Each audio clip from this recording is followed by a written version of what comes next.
Welcome to Headlocks, Heels, and Havoc, the wildest mixed tag team in podcasting where the kayfabe drops and the chaos takes over. Let's ring the damn bell.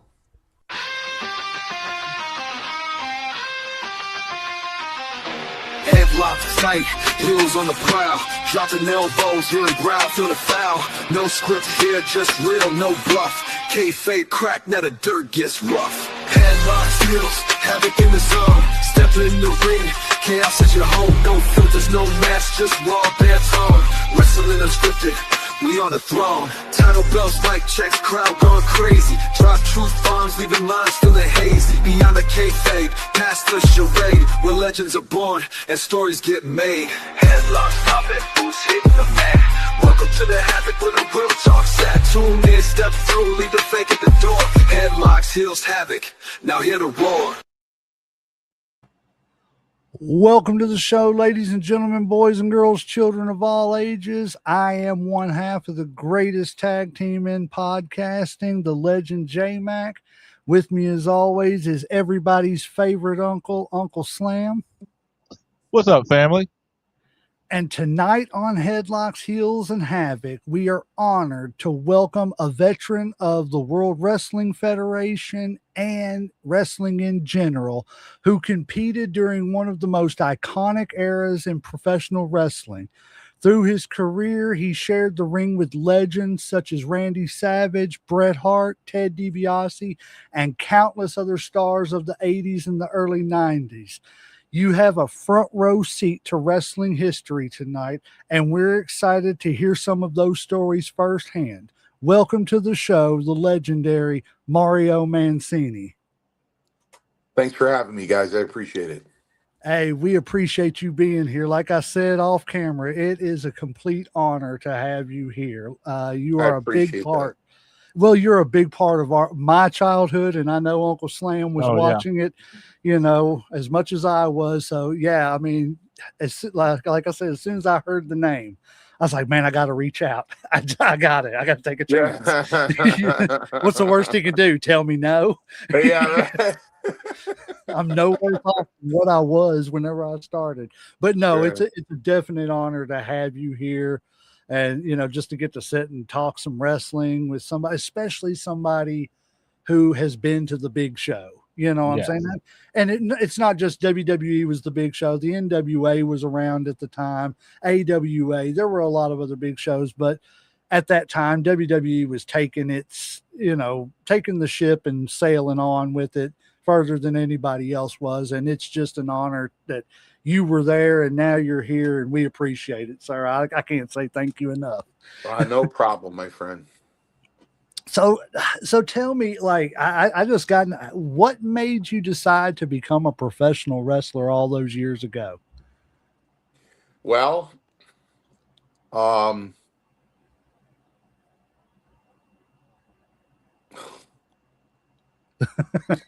know. I'm sorry, guys. I have veterans in my wrestling school. I own Paradise Alley Pro Wrestling in East Haven. We produced Brad Baylor, who's the NXT Tag Team Champion right now. Richard Holiday. You know, and I have a veteran tag team that's been with me. I've been open 12 years, and they might have been there 11. So I gave them a little ditty called Friday Night Alley Fights to promote, you know, for themselves. And while I was just about to start my story, a message dropped down that one of the guys got hurt. And oh no, oh boy. Anyway, I'm sorry. So, prayers for him. Prayers. Here's the story. It was 1973, and I was 7 years old, and I got up to go to the bathroom, and my brother, who's 13 years older than me, who passed away in 2010, he said he was watching a 12-inch black and white TV with the vice grips on the knob because it broke. So he said, come here. So I walked over there, you know. He goes, you see that guy on TV? I go, yeah. He goes, that's Bruno Sammartino. That's the greatest wrestler that ever lived. And he's Italian like you and I. And I was hooked. Um, and I tell everybody, and I never take it for granted, that there are like billions of people in this world, and everybody's got a childhood hero, right? Um, and to grow up and become friends with your childhood hero, it just blows your mind. So, but anyway, I grew up with Stan Hansen, Stan Stasiak, Bruno Sammartino, Chief Jake Strongbow, Haystacks Calhoun, the Big Cat Ernie Ladd, the Mighty Igor, Anthony Rocca, Argentina Apollo, all those guys that were back in that era, 73 to 77. When Ken Patera came in, and of course Backlund came in, Superstar Billy Graham, and I used to cut promos. My brother's got it on home movies. You got the whole movie theater, and you got the lamp. Oh yeah. Right. Trying Don't to put the shine the skate light. off, right? Just the Right. just the bulb. Right. So I'm cutting promos, and when I was 11 years old and stuff. So um, I was 14 years old. It was 1980. I was in the backyard. It was mid July. 14 years old with my best friend since the fifth grade. I had a quarter of an acre in my backyard, and we were in a tent sleeping over. And we had things in there that we shouldn't have had in there, and we had a high school girl in there we shouldn't have had in there, and my dislocated knee. Okay, Oh, ladies I'm and sorry. gentlemen, listen. When people get hurt in the ring, 90% of the time they hurt themselves.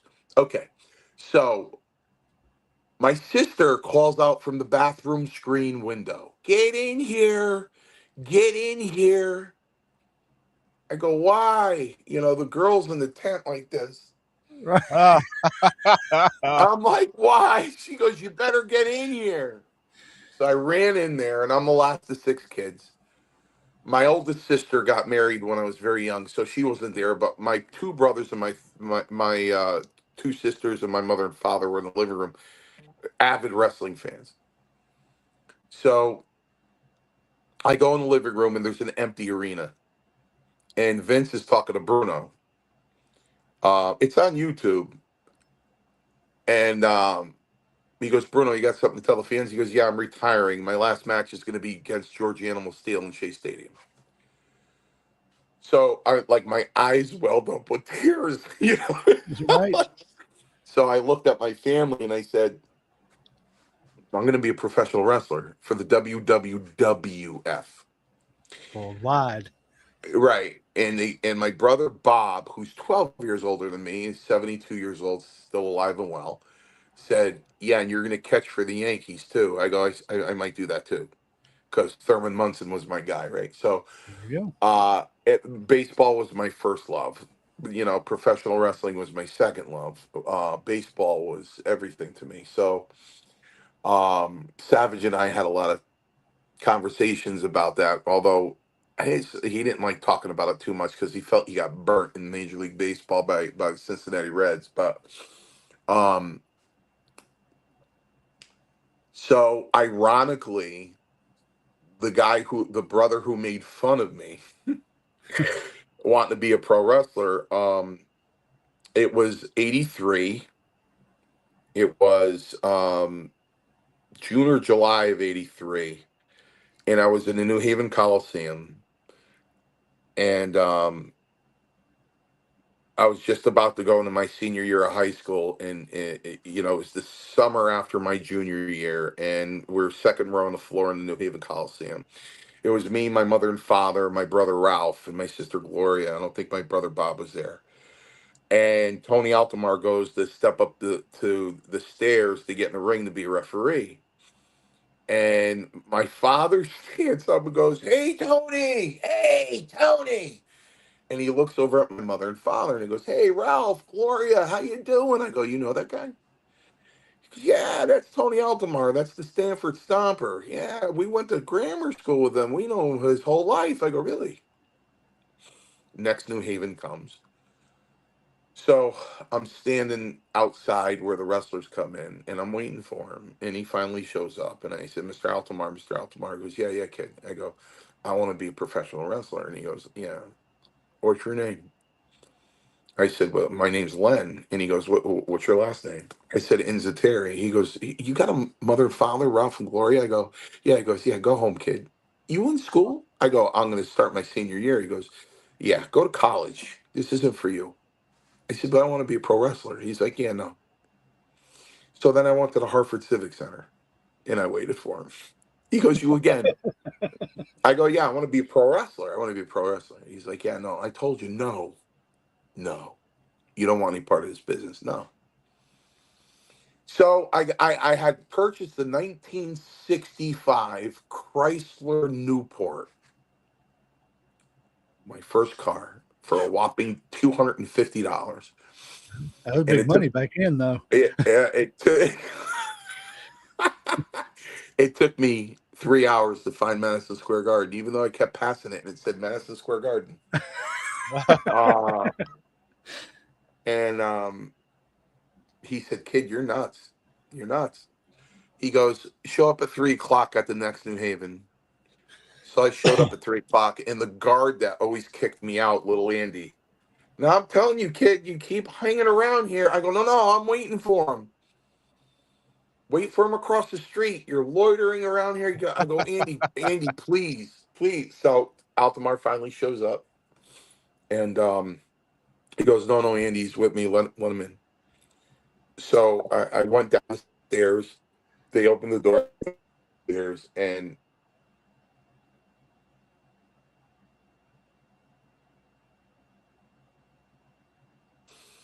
was drop kicking Seth Cohen, who worked briefly as Robbie Parliament. And the only reason why he worked briefly and he like didn't make it is because he was as big as Bundy.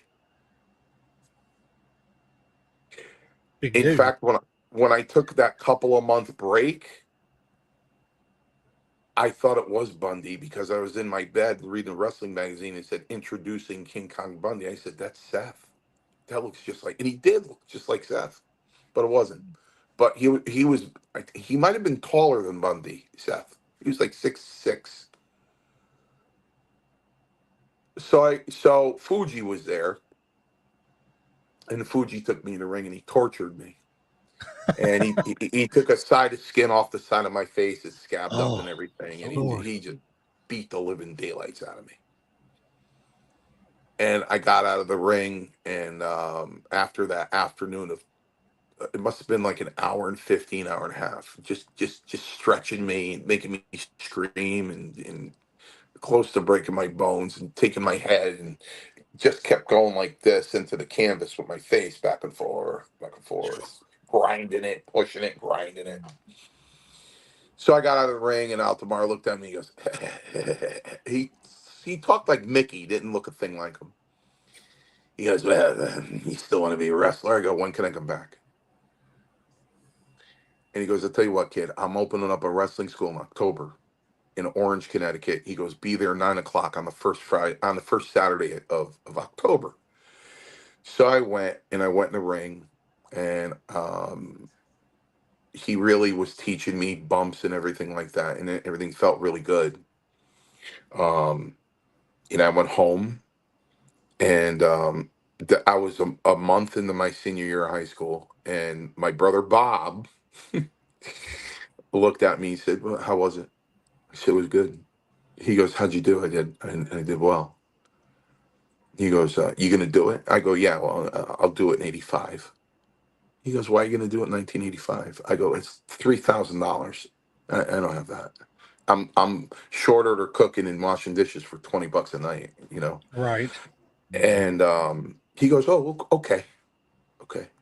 Well, Tony was going to be there on Sunday morning too, so I got up Sunday morning, and my brother goes, "Good, you're up. Follow me." Now you got to understand something. My brother is a very, very old Italian. Oh, even though I was 17. He was 29. He's very old Italian. So you got this plastic box that's an index A to Z, and the bills are in there. And he puts cash in every week to every bill, and then has cash at the end left over. Right? So he goes, follow me. I go, why can't I just go with you? He goes, no, it's not going to work. Follow me. I go, I understand why I can't just. He goes, follow me. So we're going up the post road. We're going up the post road. We're going through Milford. We're going up there. We cross into Orange, and he pulls into Passarella's Quest, and I'm like, what's he doing? So he goes, come on in with me. So I go in there, and I'm like at the door. I stopped at the door, and he walked up to Tony Altomar and handed him an envelope. He said, here's your $3,000. You better not kill my brother. And he walked out. I swear to God, it was like slow motion. He was just walking out, and he looked at me and he said, give it everything you got. Everything. And Altomar looked at me and went, get in a ring. So I graduated high school June 20th of 1984. I turned 18 on June 21st, the next day. And I turned pro on July 31st, 40 days later. And I was looking across the ring in Poughkeepsie, New York, against Greg Valentine. That's crazy. So Greg Valentine was your very first match. Yeah, That- so you guys have to understand something. It was maybe these names will get you going.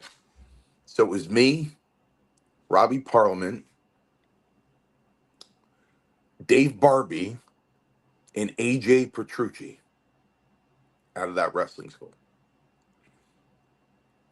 And Tony told us we were friends. This is a true story. He told us we were friends and that we were sparring.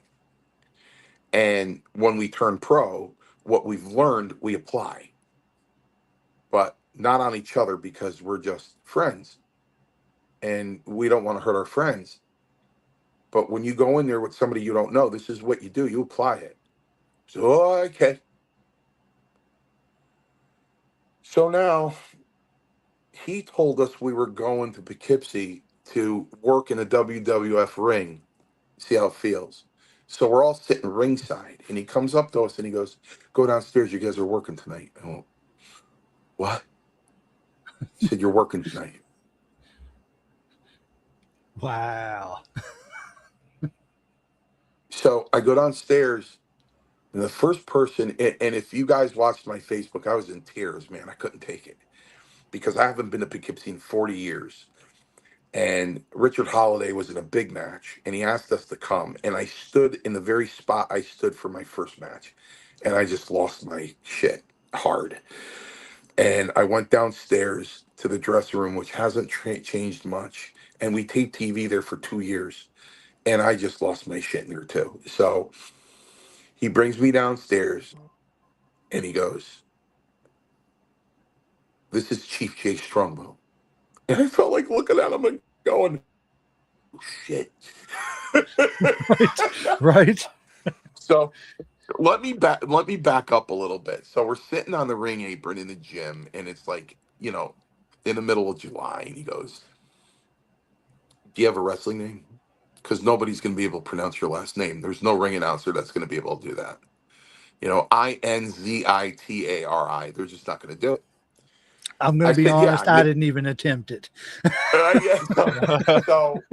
So I go, yeah, I made it up in the eighth grade. And he goes, you made it up in the eighth grade? I go, yeah. Yeah. He goes, what is it? I go, Buddy Lambert. He goes, that name sucks.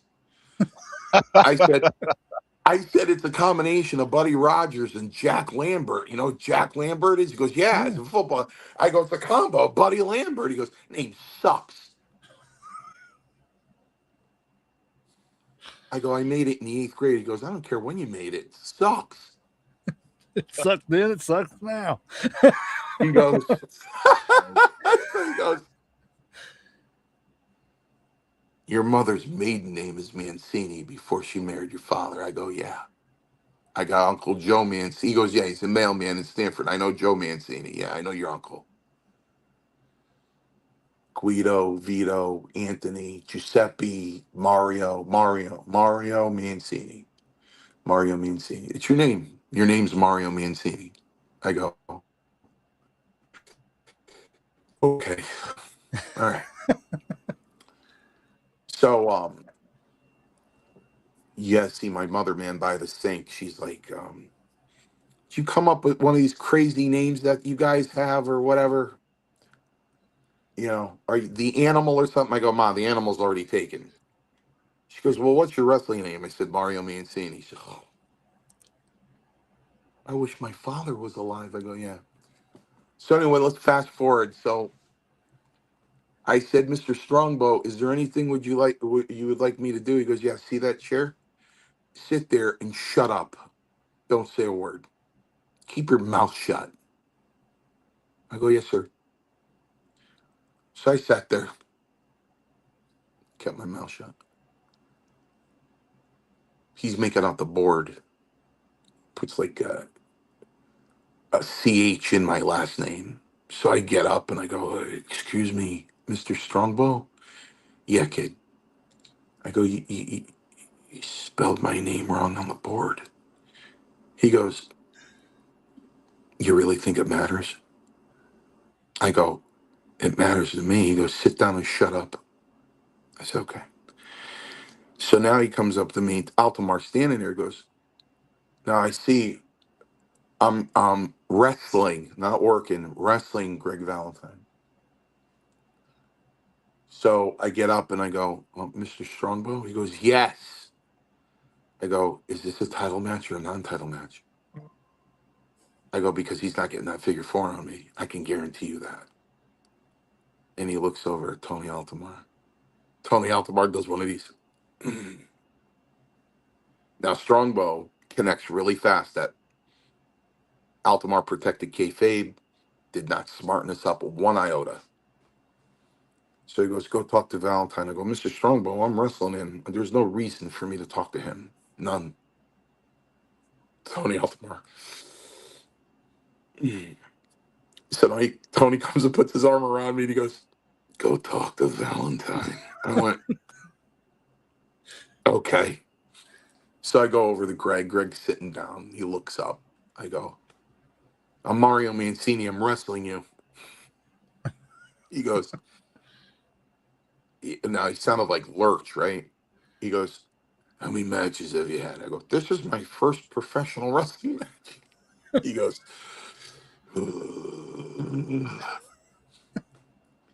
he goes, listen to me. You keep your legs stiff on the figure four. You're going to hurt yourself. I'm not going to hurt you. You're going to do it to yourself. Oh, and it hit me. I said, oh, this is full of shit. This is a setup. I go, can I do something? He goes, oh, you want to come back? Yeah. He goes, yeah. After you submit to the figure four, get off the canvas and come back to the dressing room.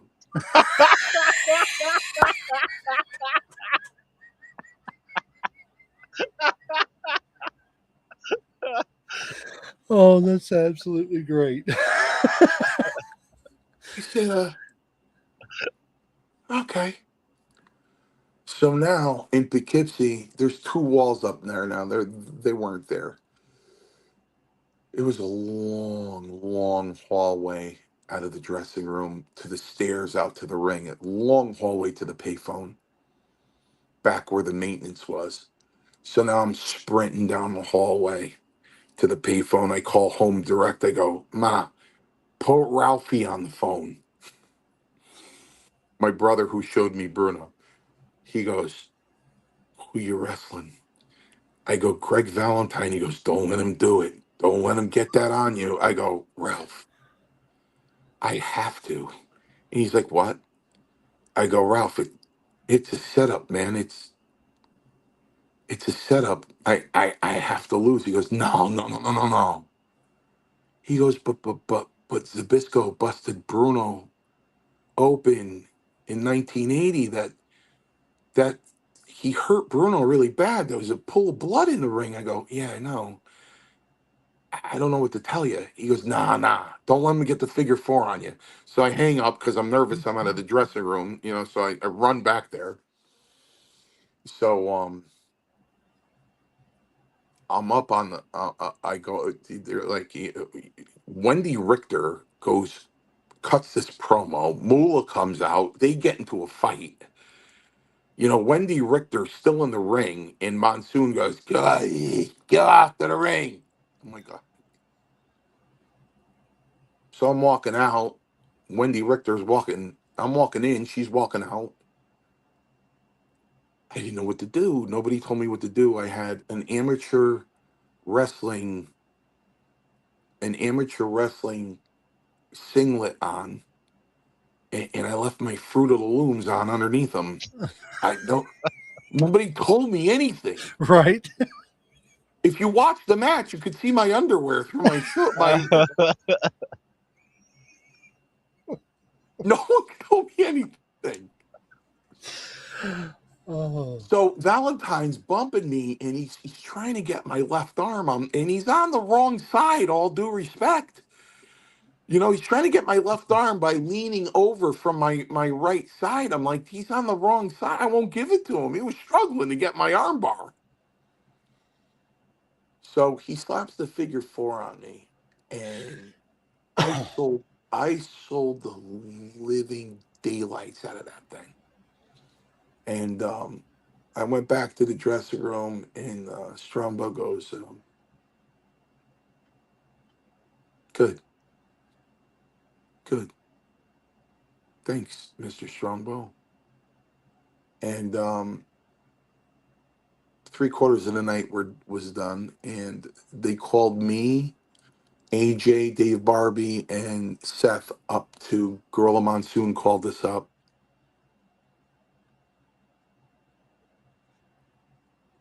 Oh, we lost him for a second. That's all right. He'll be back.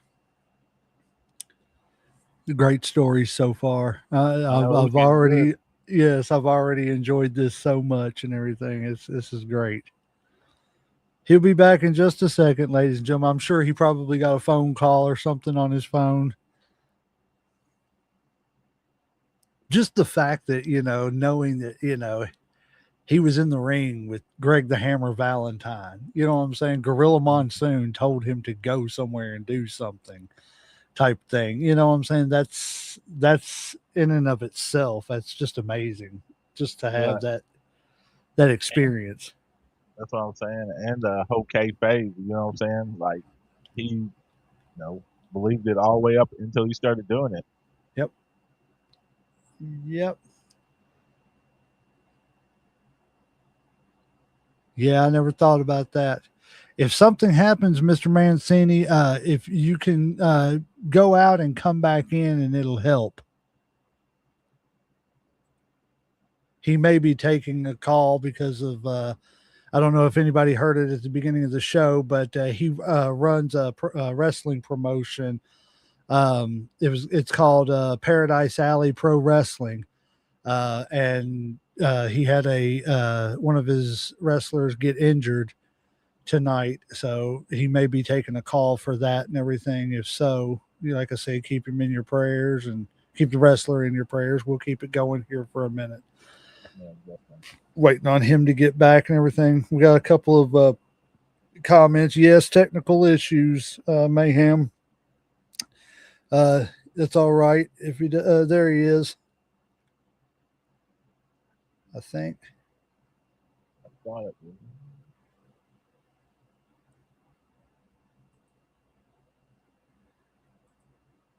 Yes, sir. We appreciate everybody being here that is here. All that good stuff. Let me send him a message just to let him know that all he has to do is join back through if he needs to. But yeah, I mean, oh, there he is. There you go.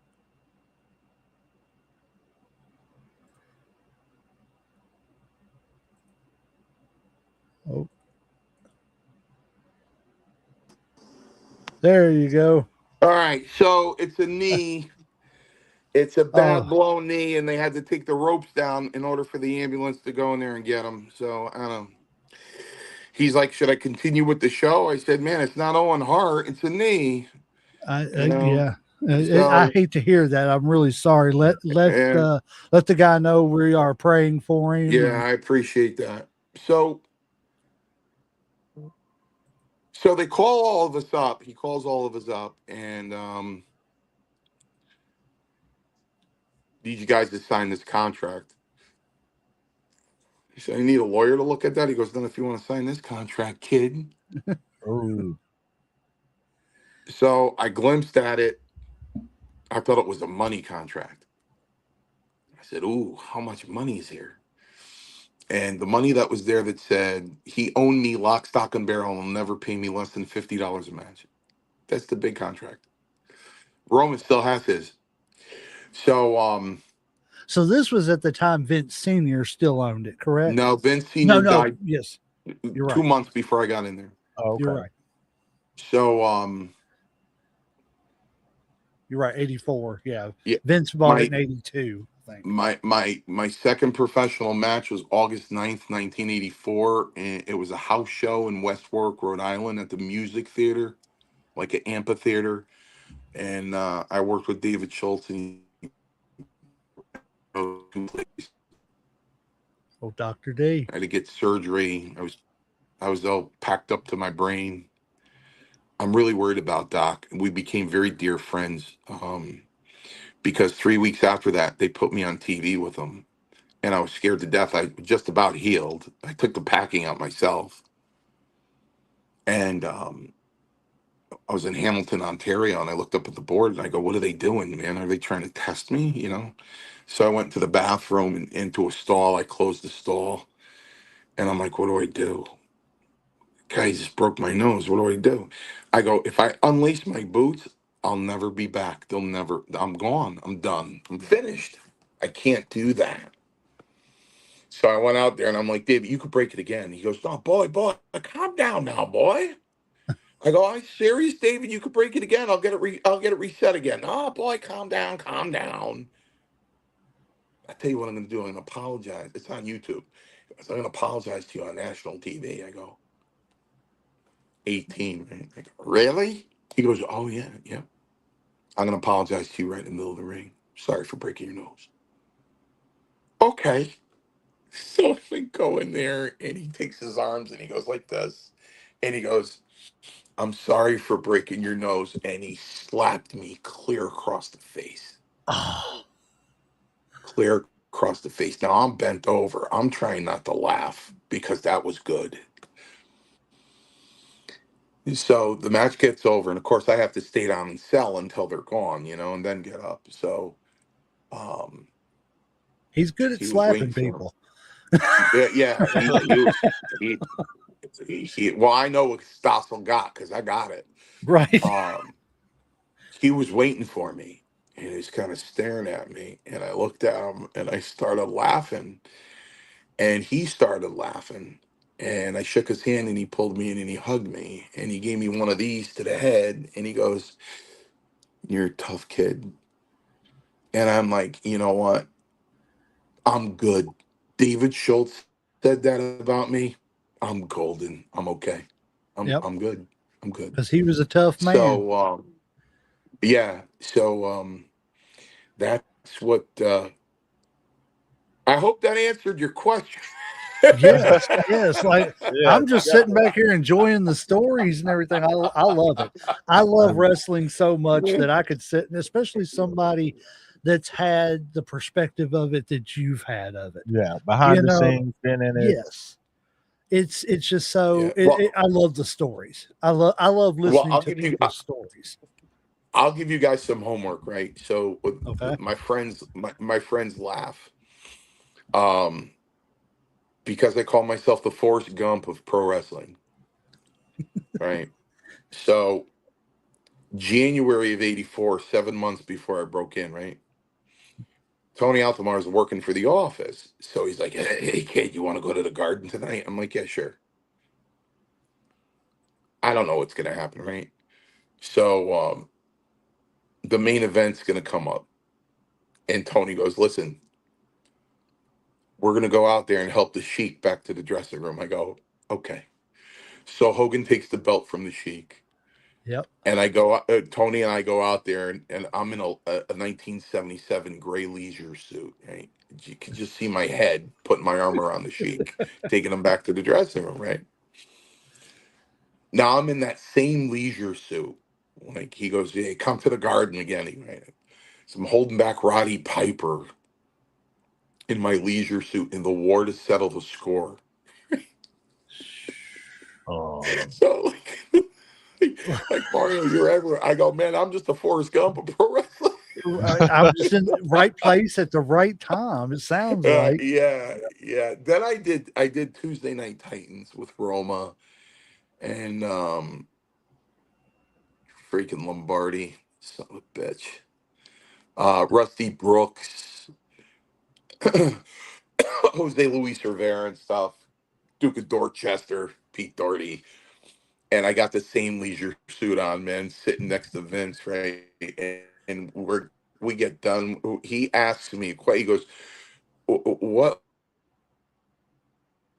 a contract to wrestle the likes of King Kong Bundy? And he actually cut out my answer. They edited my answer. And they kept some of it, which was, well, I'm only 18 years old. And after the segment was over, Vince is like, you're 18 years old? I went, yeah. Is that a problem? He goes, no.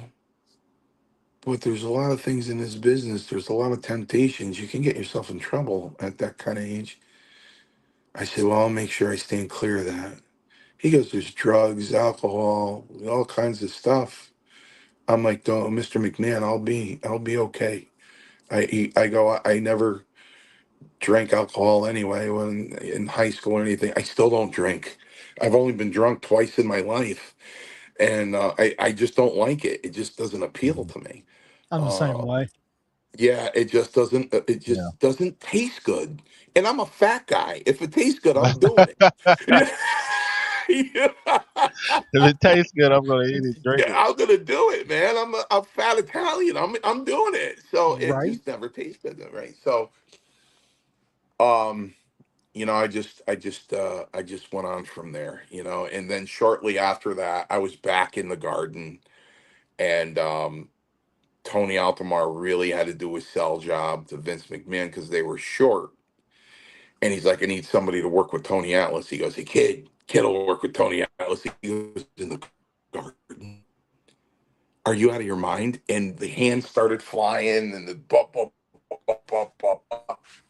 He goes, go get dressed. I'm like, okay. He goes, there's a catch. I go, what's the catch? He goes, put this on. I go, I can't be me. He goes, no, you're Mr. X. You got to put the hood on. I go, okay. So I even changed my. Oh, you may be getting another call. I hate that. I hate that this happened at this time. And I, if it's something that serious, we can always reschedule this Yeah, and get you back another day, sir. I don't want you to have to miss out on something you need to be there for. yeah, Um, definitely. yeah. So everybody keep his uh, wrestler in your prayers. Oh, there he is. This is why I hate doing this on my phone. But to be honest with you, you there? I hate doing this Yeah, on Yes, my yeah, sir. phone, but yeah. to Yeah. be honest with you, for the life of me, I can't remember my password to Facebook. Um, can you hear me? Yes, Yeah, sir. yeah, yeah. Yes, Oh sir. yeah, you sound fine. Yes. Can you hear us? You can hear me? Yeah, Yes, sir. yeah, you're good. Okay. Um,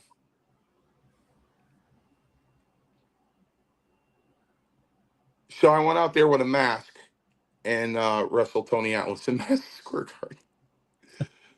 So See that just the names you've mentioned so far, and knowing because see, I'll be honest with you. It's been forever, and like I said, I remember you. You can't hear it. Mm. Let's see.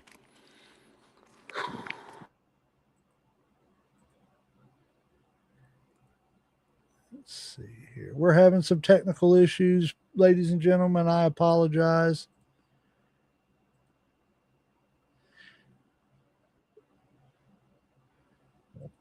All right, let's see if we Because I get can it. hear you. Yeah, I You can. sound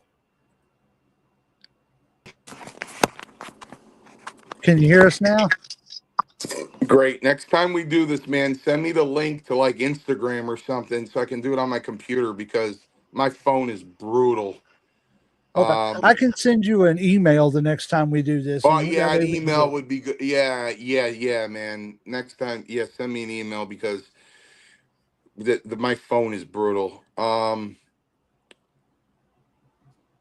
So yeah, I did Atlas the thing about the Atlas match. I was with Atlas a couple of weeks ago. I told we always go over the story, and he always gives me the same explanation. So a good wrestling student, when somebody's going to press you over their head, you put your hands down on their shoulders. So as they push up, you push down to help them. okay. Right. Yeah. And Atlas has me like this, and he goes, "Hey kid, get your hands off my shoulders." And I went, and he went, That's a strong man.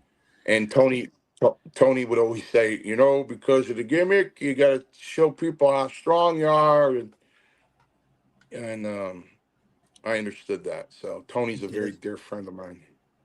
I've never had the pleasure of meeting him, but he seems like, he seems like a fun guy, but he seems like a very humble person too. You know, You nailed them. You nailed them on the head. I had him laughing so hard, and he's got a bellowing laugh because he also came to that Poughkeepsie show, the ACW show, um, to sign autographs and merch and stuff. And we were downstairs in the dressing room. I said, Tony, there's a lot of ghosts down here, man. I go, yeah, it's killing me. I see Andre playing cards with Arnie, and I see Butch Reed walking around, and Brett and Hogan, and I go, there's a lot of ghosts down here, brother.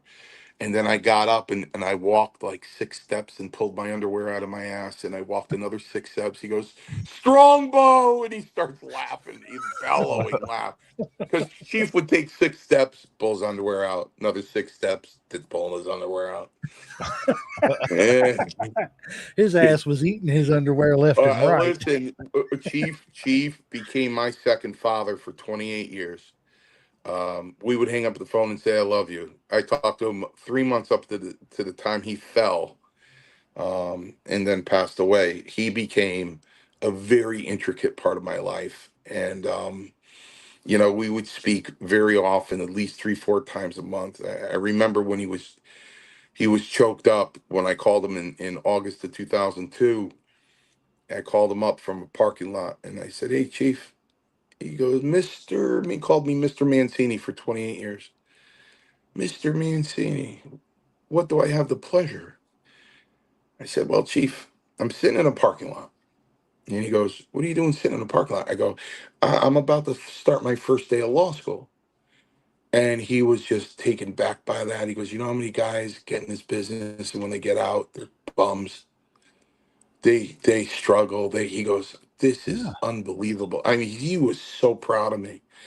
Um, So about 6, 8 months into the business, I walked into an arena, and it was like quarter after 5. Call time is 5 o'clock, and Chief looked at his watch and he went, "Hey, come here." He goes, "You're late."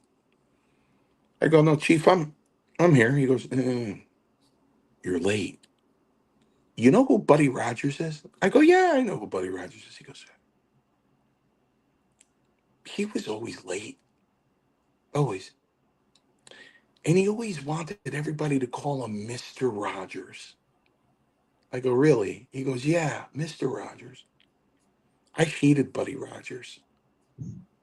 Do you want me to hate you?" I go, "No, Chief, I don't."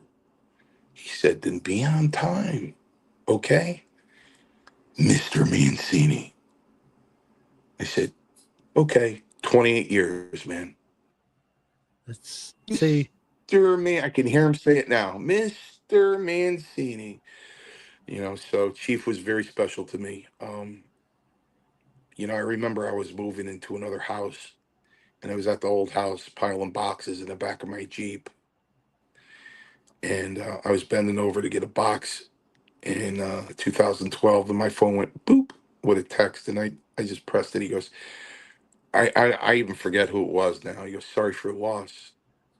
And I hit the question mark because I didn't know what he's talking about. And he goes, Chief J Strongbow. And I just dropped to my knees, and I just about was hyperventilating. And my wife at the time came over and said, oh my God, are you okay? And I couldn't speak. And she just stood there waiting for me to calm down a little bit. And I just looked at her and I went, Chief. She goes, Chief passed away. And I nodded my head. She goes, geez, I thought it was your father. I go, same thing. I remember her calling me at work because she had an office in the house. I guess Chief lost my cell phone number. And he goes, she let me hear the message, and he goes, this is Joe. Uh I'm looking for Mario. If this is the right number, just they call me the chief. Can you tell him to give me a call? She goes, who's that? I go, don't worry about it. It's Chief J Strongbow. I'll call him now. I remember I was late. I was late to my constitutional law class in law school. I was 20 minutes late. And I was on the phone in the parking lot with Chief. He was upset because he lived in Georgia, and he had a lot of lightning storms, and he had his TV plugged into the wall, and he's going, I lost 3 TVs. I'm so pissed off. I go, Chief, you got a Radio Shack? He goes, yeah. I go in a Radio Shack and tell him you need a surge protector. A what? I go, a surge protector. Plug the surge protector on the wall, plug your TV into the strip, and you won't blow another TV. I don't understand. So I'm out there with them. Now, my constitutional law professor was a wrestling junkie. So I walk into class, and he goes, oh, Mr. Nzateri, thank you for gracing us with your presence. We really appreciate it. I shouldn't really allow you to sit down. I said, Professor, I'm sorry, I had an emergency. It was on the phone. Really? I go, yeah. He goes, who are you on the phone with? I go, Chief J Strongbow. He goes, no. Are you serious? I go, yeah. See me after class. I want you to prove it to me. I go, okay. So I go up to him with my phone. I hit it. Chief J Strongbow, what time the incoming call came in. And he was like, just blown away. And so Chief helped me with that one class there. So That's awesome. I That is love that awesome. yeah, story. Yeah, yeah, Yes. that's yeah. awesome. Well, and it's awesome too that, like he said, because you do hear a lot of stories, of after, I guess, the spotlight dims on certain wrestlers and stuff, and everything, because everybody's got their window. And, once that spotlight kind of dims a little bit, you don't, you see a lot of people, unfortunately, that struggle, and some of it's a lot of it now. I don't want to say a lot of it, but you've seen some tragic stories due to substance abuses, and just health problems and stuff and everything. And unfortunately, they don't have, a union or, anything like that to help you guys out after, the fact, other than like the Cauliflower Club and stuff like that, where they try to take donations to help you guys if you need it and stuff and everything. So it's good to see that, like, some of you all got out and decided, like you did, to become a lawyer, to do something else, but and didn't they just didn't fall back on it, completely, like it's the end all to be all, because, like, you were the um Lord, his name's escaping me, your trainer, Tony Tony. Alderman. Yes, he like he told you, do something else, go to college. You can do this, but do it after you've gotten an education. Do it after you've gotten something to fall back on. Well, the one thing he told me sitting on that ring apron, he goes, "You have the luxury a lot of people don't have." And I'm like, "What's that?" He goes, "Time."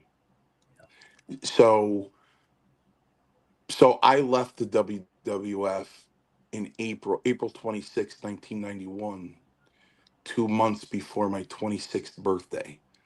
Guys start going to wrestling school at 25, you know what I mean? Yeah, right. Like, You had a career by 26, you yeah. know.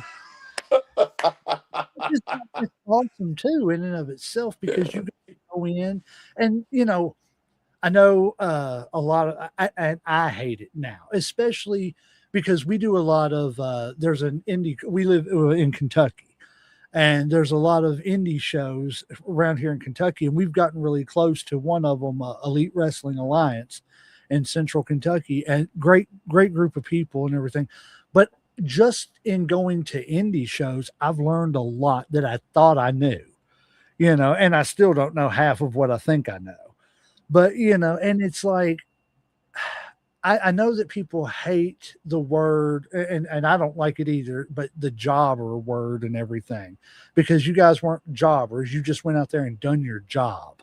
I used to prefer it over enhancement talent. I used to tell people, listen, I'm not a human Viagra. Don't call me that. Right. You know, yeah, don't call me that. You know, I'm a jobber, but I sat next to the Godfather in Canada at a wrestling convention. And I sat next to Charles and I had my shirt on that said, "Yeah, I was a jobber for the biggest effing company on the planet." And my picture's on there with my purple jacket. And Charles, we were talking for a while. He just looked at me and he goes, "Hey Mario, you want to do me a favor?" I said, "Yeah, Godfather, what's up?" He goes, "Can you call yourself a carpenter? Because I can't draw you a house, but I can build you one, right?" So um I call myself a carpenter because I could build a house. I could go out there and do a stretcher with Bundy, which I did before WrestleMania 3. I could do a stretcher with Orndorff before WrestleMania 1.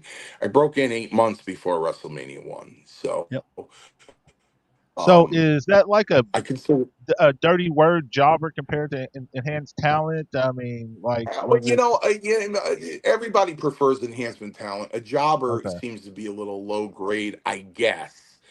Uh-huh. Um but I considered myself the best out of my wrestling school, although my friends will probably disagree, but I considered myself the best until Roma came around.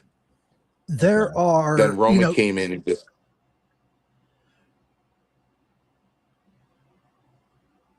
oh, you may be getting another call. Yeah, see, like to me, there are guys like, oh, there he is. Can you still hear us? yes. Okay. I was going to say there are guys like you, Barry Horowitz, Iron Mike Sharp, and so many more to list and everything who were quote Mike unquote, Sharp, we used to tear arenas up. Mike Sharp and I tear them up. We yeah, would do so well, and there were great matches, and they were long. And Bear Horowitz should have never been in that position. Barry Horowitz deserved to be over. Barry Horowitz deserves to be in the WWE Hall of Fame. I paled in comparison to Barry Horowitz. Barry Horowitz was another form of Bret Hart, and he should have never been in that position. He should have been a superstar. Everybody knows it now. Even Bret Hart said it. You know what I mean? Barry was a different kind of wrestler. He was trained by the great Malenko. Um, God bless my trainer. I loved him very much, but he was one half of the Sicilians with Lou Albano, just two heels, and Barry's guy. I mean, he's trained by the great Malenko, and he was an unbelievable worker, and that's why he called himself Mr. Technical. And very, but when people talk about whatever you want to call them, jobbers, enhancement talent, carpenters, I get very upset when people put, even though that was his career, some of it, he went over a lot too, and he Yeah. went to other territories. Um, but when people put Horowitz in that category, it doesn't make me happy because I shared a locker room with him. I watched his matches live. I consider him a very good friend of mine. I got his phone and a number in my phone, and he was just better than a lot 80% of the people, and Yeah. he didn't deserve that spot. He really, what a great wrestler. I agree with you 100%. But I think that about, see, I have just doing research on you, sir. I have my perspective on things. I reserve the right to change that because it's almost like people don't realize how much, I guess, you guys kind of held people's careers in your hands too, because your job was to go out there and make them look like the superstars that they were. Not Right, that they weren't, but you right, guys kind of held a little bit in that in your hands too, because if you were, 5, 6, 7 years into doing your job and Vince comes to you with a new talent that came in and you wrestled him for the first time, and you looked at Vince and said, I don't know. Or, he's got it, or he needs to work on this. You know what I'm saying? right, Vince yeah. got to the point to where you guys were trusted people in that ring to let him know, are these guys good enough to do it, or is it just smoke and mirrors? Well, you're correct because I've been handpicked a few times to do. I mean, I don't know how they came up with me being Taker's debut match, but I was handpicked for stretchers. Like, who do we want to do? It's got to be Mancini. You know what I mean? So, Brett, I put a period on the end of my career about 4 years ago. We were in Jersey at the '80s con, and myself, Roma, and Brett was standing there talking, and there was a lull in the conversation, and Brett just looked at me and he said, "Well, you were good," and I went, "What?" He goes, "You were good, Mario." And he looked at Rome and he goes, "Listen to me. Exactly what you just said." He goes, "Sometimes you throw these guys in the ropes, you don't know what's coming back at you. You don't know them. It's their first night there or whatever." He goes, "But when I looked up at the board and I saw that Mario was going to be with us," he goes, I was totally confident I can do anything in there with him." He goes, "So you were really good." I felt like I felt like Burt Lancaster with the medical bag walking toward the cornfield, when he looked and said, "Hey, kid." And he looked back and he said, "You were good." You know what I mean? In Field of Yep. Dreams. It was like, that was, it gives me goosebumps just telling you that story. So, I feel validated by that alone. You know what I mean? That Brett was more confident in his performance when I was in the ring. So, you know, I don't know. I tell everybody, I go, "Listen, if I had to do it all over again and they told me I had to do it all over again and nothing would change, I would do it all over again. It's fine." You know what I mean? Because, um, I was in what I consider, the best era of professional wrestling. Some might argue the Attitude Era, but, I think my era was the best. It was the birth of Yes. something different. And, Had it you not been know for your all's era, there wouldn't have been an attitude era. all right, so when I can sit here and look at you and go, "I worked with Harley Race, Yes. I worked with Terry Funk, you know and you know Ken Patera in a steel cage." You know what I mean? How did Mario Mancini end up with Ken Patera in a steel cage? what a trivia question that is. How the hell does Mario Mancini end up in a steel cage? It was a Because you were battle good. royal elimination match. So two guys go in a cage. Whoever wins that one, a fresh guy, goes in and faces the winner. Fresh guy, fresh guy, He said, I'm the fresh guy. Yeah. Fresh meat right here. fresh meat ready. That is Yeah, absolutely great. That is absolutely yeah, great. Like yeah. so of all the people that you've worked with, who would you say was probably the easiest or well, let's go the easiest and the hardest to work with in the ring? The easiest was Roma, um, because we were so close. He was very careful, and we did several matches in large arenas. Iron Mike Sharp, very easy. Don Morocco, very easy. I Brett, love Don Morocco and he doesn't get the flowers he deserves. nah, no. The Brett, original Rock, by the way. yes. Taker didn't like that. I go, what's your finish? He goes, a tombstone. I go, what's that? He goes, it's a reverse pile driver. I go, oh, I've taken a lot of those from Morocco. He don't like It's that. Oh, So, uh, um, I didn't like working with Adrian Adonis. Um, Yeah, see, you're the first person I've ever heard that says that because I've always heard that Adrian was a good person to work with. Is there a yeah, reason why? yeah, there is a reason why, because there were guys in the business like Tito Santana, like Bret Hart, like Tony Atlas, um, like Ted DiBiase, Kurt Hennig, you know, um,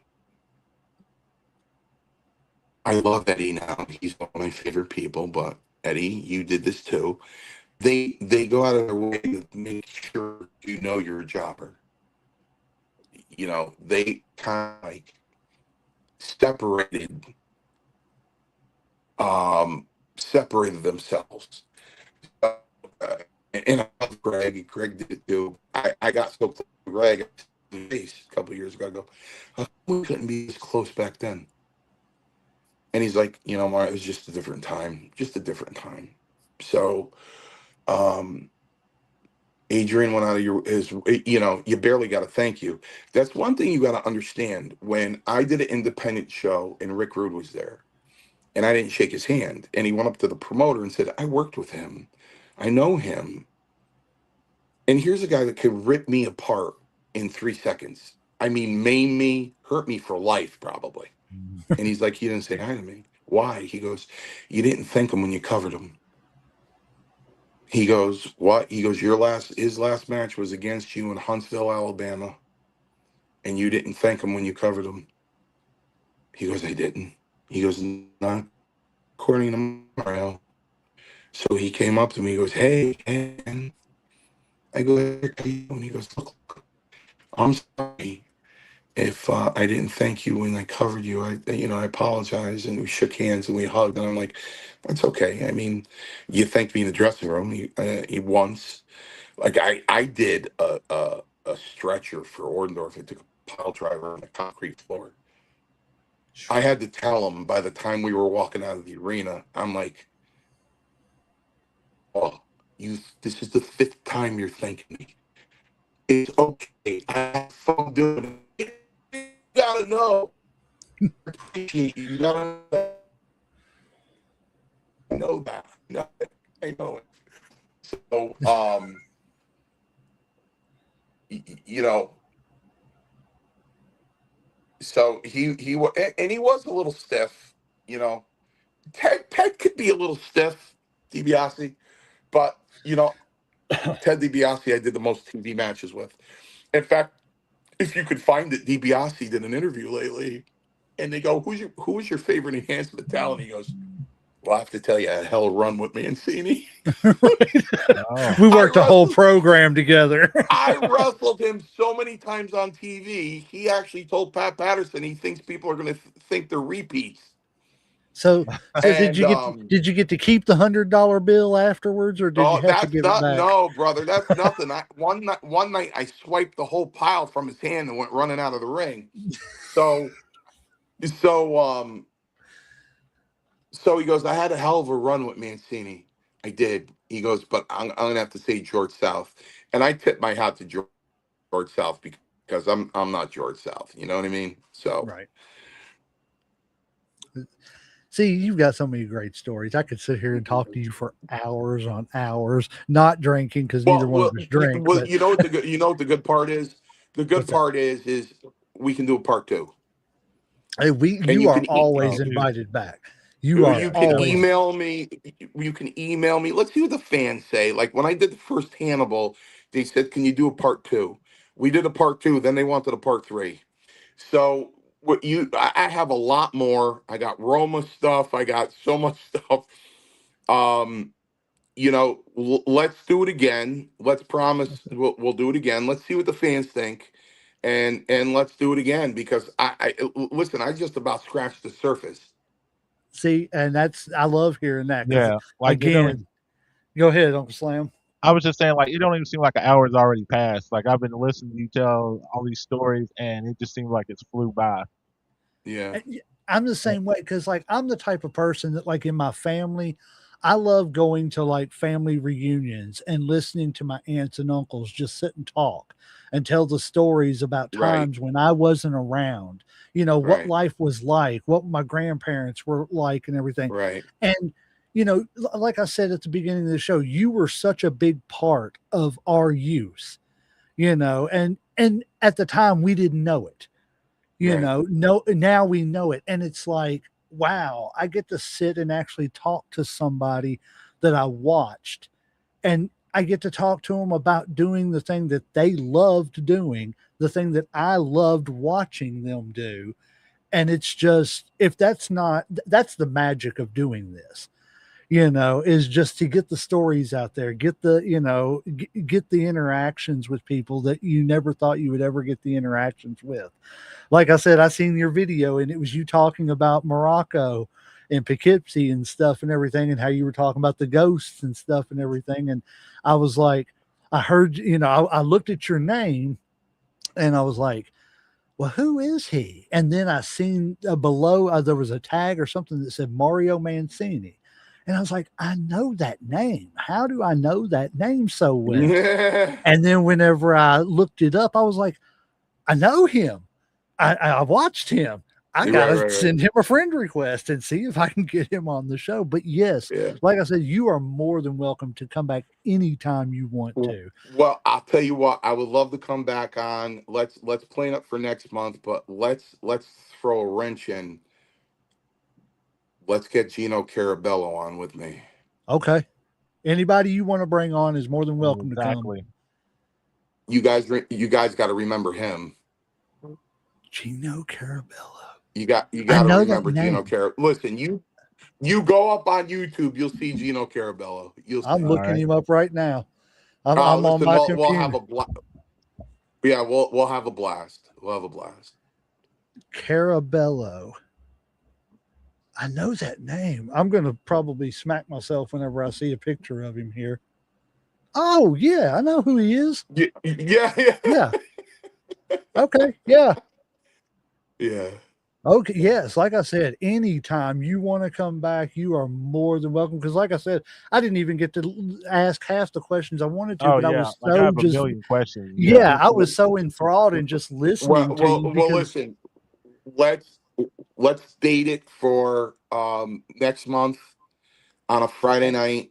Let's definitely promote it. Pick a Friday night. Let me know All and right. promote it like you did this one, and we'll label it part two, and we'll do it. that, that works for me, sir. That totally That works works for for me me. too. All right. You guys are good And guys, man. we appreciate that. Like, Oh, you see, don't understand. Yes, that's definitely. that's what we want people to understand is that we're doing this because of the fact that we just love wrestling. I don't know Right. wrestling the way you know wrestling. I don't know Right. wrestling. I think I do, but I don't. Um, but I don't even know wrestling the way that some of these independent guys that we have gotten to know and stuff, that are just breaking into the business know Right. wrestling. And like it's just the independents alone have changed my view, and I'm sure Uncle Slam's view too, of everything that the business was, is, and everything else. I don't have to pay. We just got through going to SmackDown, and we were what, $500 in debt, close to it, Yeah. to go to SmackDown. And it's nothing against them. If you can get it, get it. But I would rather go to some of these independent shows Yep. to where I know my little girl, she loves wrestling, and she tells us all the time she's taking over the podcast when we retire. Um, but she dresses up, puts a cowboy hat on, little pink cowboy hat, wears her shirt, gets her autographs. But it's every time she says something to one of those wrestlers, they turn around and look at her and point at her and Yep. give her the fist, and Right. Right. Right. hush, Right. you Right. can't buy that hardly at a WWE No. show anymore. No. No. So yes, anytime, sir, and yes, we will definitely plan it for next month. We will let you get out of here so that you can go check on the people that you need to check on. Yeah. Um, Yeah. Definitely I know prayers that's been, for him. yes, prayers. I know it's been on your mind, and I I appreciate you appreciate it. sticking. I appreciate you sticking around even after that happened. You were more than we would have understood if you had to go Yeah. completely. Yeah. I probably still have to go. I'm going to call him now. Right, right. Well, But we will it let was you get. it was important that I get this done because I really want to see you guys do well, and I hope I helped in a way, and I hope it spreads and so people can come and see part two. I do too, and we will definitely promote it. And if you have anything you want to plug real quick before we get out of here, please feel free. Just Paradise Alley Pro Wrestling. It's in East Haven, Connecticut. We put out Brad Baylor, NXT Tag Team Champion. Richard Holiday is the hottest independent pro wrestler out there today. Went to Alaska. He went to Europe. He's going to Australia in August. He's just on fire. And we're doing really well there at Paradise Alley, and except for this knee tonight. So, but yeah. And anybody wants to hit me up on social media, that's fine. Tell me you saw me from the show or have a mutual friend. Typically, I don't accept people unless I recognize somebody on their that I know that we're kind of associated with. So if there's nobody we're associated with, just say, hey man, I saw you on Headlocks and Heels, and I'll accept your friend request. Hey, we appreciate it, Mr. Mancini. Again, we appreciate you being here. We will let you get out of here and do All your right, guys. thing, sir. Prayers for the gentleman, and Thank you. yes, It's been a everything. Thank pleasure. you. It All has. right. It Okay. has been a pleasure. Thank you, Have a sir. good night, sir.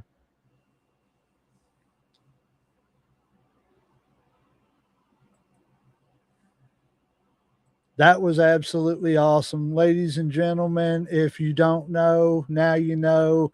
We had Mr. Mario Mancini, one of the greatest wrestlers of the 80s. And I say that not because he was, Hulk Hogan or the Macho Man or anybody like that, but he was the guy who made them into being the Macho Man, the Hulk Yeah. Hogan, the Made him look better. $1 million. Yes, Yeah. yes. If it wasn't for him and all the people that did the jobs that he did, then we wouldn't have the Hulk Hogan's the way they are and them being the superstars the way they are. So thank you, Mr. Mancini. Thank you for being here. Ladies and gentlemen, that's it. Like he said, next Can't wait. month, look for part Part two. two. Yes, yes. Uncle Slam, you got anything else for these great people tonight? No, sir, man. Like I said, it was a great interview tonight. Like I said, I can't wait for part two. I'm all tapped out tonight, though. Yes, yes. So we are going to ring that damn bell. And also, he will have his tag team partner the next time we come, Gino Carabella. So, guys, tune in. We're going to get it set up. We'll get it advertised. We appreciate everybody being here. We will be back in about 10, 15 minutes with a recap show. So, come tune back in. And like we said, we're going to ring that damn bell.